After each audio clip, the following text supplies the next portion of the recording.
So in today's video, we're going to be restoring this engine. This is the old maintenance steam engine. It's an engine that a lot of people have shown a lot of interest in, which is, I guess that's not too unusual. It's a very strange engine and everything, and that I haven't been able to find any information on it really for what it is. It's just like a brass, probably pre-war kit or something, according to Dan and Coco. They've both looked it up and found information on this thing. But it's currently, well, when I got it, it wasn't running. Then I sort of got it running, and then I tried a different controller, and it ran better for about 2.5 laps, and then it stopped working. And it's been the same way ever since, and I haven't really worked on it. But that's going to change today, hopefully. I'm going to try and get this thing running, but the motor isn't the greatest. So that's going to be our main issue. I don't think anything else is really wrong. It's mainly just the way the motor is the main issue. And I'm going to have to check the contacts and everything, just to make sure that this thing is in good shape. And as you can see, I'll try and give some good shots of this thing, with lights and everything to give a good view of this engine, just because I've never seen anything quite like it in HO or even O gauge. But in this video, we're going to be taking it apart, and I'm going to kind of document everything with this one, especially since it's been kind of a popular engine. So this thing, it's the way to get the shell off is kind of unusual. It's got the screw here is the first one you got to take off for the front truck. That's easy enough. So there's a screw there, and you just take that off. So that's the first one. And then the back has, you would think it would be this screw here that my finger's on. No, it's actually this little tiny screw here is the one that holds on the back of the shell. So that has to come off in order to get the actual shell of the engine off. And it's a very, very tiny screw. I'd hate to have to find another one because it's super long and super tiny. So there's the shell off, and I'll try and turn on this light here to see if that gives a better view. As you can see, the motor here and cloth covered wire, so it's definitely an old engine. I've never seen one that had cloth wire on it anywhere, besides maybe some old pre-war O-scale stuff. But as you can see, the motor of this engine is quite strange. I've posted a couple pictures on Instagram and everything, but I'll give you a closer look. So as you can see, the motor here, it is very strange. As you can see, the motor is actually covered, if it'll focus there. You can't get the motor armature actually out, because in order to do that, you have to take this plate off, which requires the wheel comes off because that's connected. So there's not really any good way to get that motor out, and I'm not sure if it really needs to be rewound. It's pretty, the coils on it are pretty dark. There we go. And when I did have it running, it smoked a little bit, so I'd assume that's the motor windings. And the other interesting thing about this, I'll try and get the shell over to the side, but the way the brushes are held in, I will take them out in just a second, but they're just two brushes on a plate. One contacts with this, the other has the wire connected to it, and it's just sandwiched in there with a couple pieces of wood. So I'll take that out real quick, and it's pretty easy to do that. You just gotta, well, with one hand.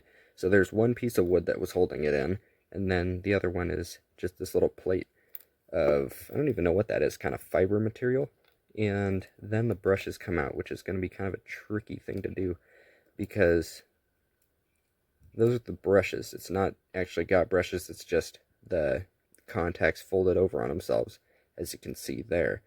And as you can see, the one brush has the wire on it, or it has it soldered onto it. So I'm going to put the camera back. So I got it here. I'm going to take the actual engine off so I can get a closer look at it. So I'm going to take this screw off that holds the drawbar on for the tender, and then we can just actually take the engine and make sure it's all good. And I have to check the tender connections to see if they're good as well, but it's got a very long screw. Gee, I'm not sure if it's missing any drive rod parts. I think it is missing the one that goes from here to the piston. I would assume there was one there, but as you can see, here's the motor. It spins very freely without the brushes on it, but I'm gonna have to, I've cleaned this before. I think it might need to be cleaned again, as you can kind of see, a little bit dirty. But the actual motor armature itself is very unusual, the way the armature is, as you can see right there. The bearings appear to be in good shape. I can't get to this back one because it's a covered bearing, or a sealed bearing, and I can't really oil it, but I can actually get to it. The magnet is also weird, since it is this piece and then it goes all the way around the back of the motor. So it's just everything about this engine is unusual. So we're going to work on it.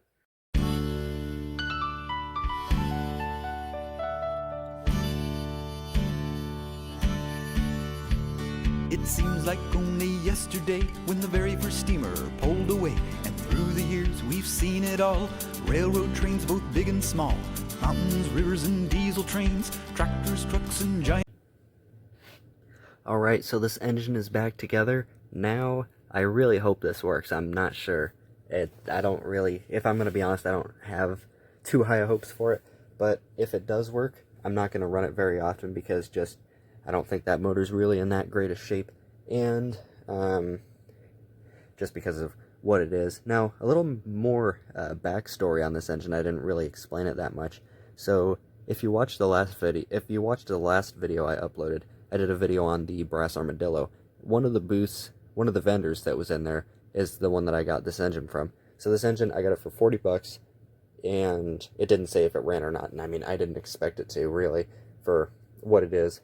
They always say brass engines are usually being fixed more than they ever run. So, and that's really the truth with everything that I've got, all the brass engines. But this one, it didn't run, and when I looked at it the first time, I had no idea what I was doing with this thing. I really had no idea what to do with it, because there's so little to actually work on that you can work on.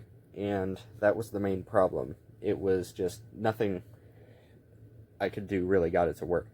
And then I used this controller after a while of just having the easy controller, and I think this one definitely has a lot more power than the easy controller, and it actually ran a little bit, but then it stopped working again.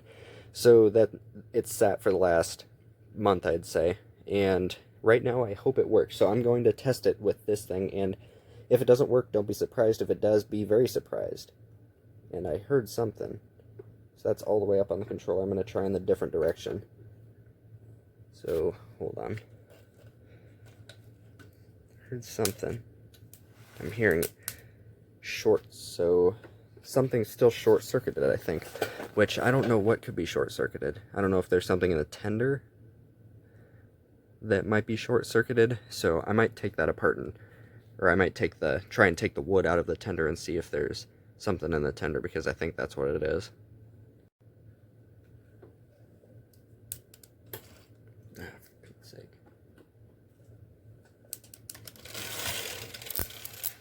Now, come on, this darn thing. I don't know, it's still shorting. I'm not sure what exactly is going on or what's touching, but I think it's something to do with that front truck. It's running a little bit, not very healthy. It's slowing down a little bit. The motor arc's pretty good. I think that armature is definitely going to need to be rewound, but I got the front truck fixed. It's not too bad. I haven't tried forwards yet, but I'm going to follow it around just because I'm worried about it. Just because I don't want the thing to explode, which it probably is going to. It just shut off, and I shut off the controller, so I'm going to bring it back over here. I'm going to try forwards. At least it is running. Oh, it moved a little bit. That's a start. I can see bad thing. There it is, running on its own, as you can see. Not very good, but... and it's off the track as well. So I'm going to shut it off. It turned off again. That motor's definitely going to need to be redone, I'd say. But... and I can also smell it a little bit. So... that's definitely going to need some work. I'm going to put it back on the track and then see if it'll start at all. Because that's a powerful controller. That's no weakling. And it's not starting that thing. Yeah, it's not doing anything. I'm gonna bring it back over to the where I am at. Let's see. There it goes, getting faster and slowing down again. Yeah, it stopped. So I'm going to say that that's going to be the end of this video. I'm going to continue working on this thing, and I'm probably not going to make another actual restoration on it because there really isn't going to be any more that I can show. I'm going to try and rewind that motor, or I'm going to have to try and get it out at least to make sure there's nothing weird going on with it. But I think that's going to be it. So at least you guys have been able to see this thing and what it needs, what it doesn't need, what it is, and everything. And I did get the wood out of the tender. As you can see, that's all there is in the tender. There's not really too much, just more cloth wire. And I think that's going to be it for this video. So thanks for watching, and I'll see you in the next one. Also, this is going to be after the end. I never noticed, but as you can see, the wood that's in this, I'm not sure if this has anything to do with the actual engine, but this metal piece that the wood that was in the tender sits on, it says Lindsay on it, so I'm not sure if that's an actual brand name or anything, or what this piece actually came from, so I'm not sure if that could be the brand of this. I'll have to do some more research, but that's probably going to be the end, so just extra ending. I'll see ya.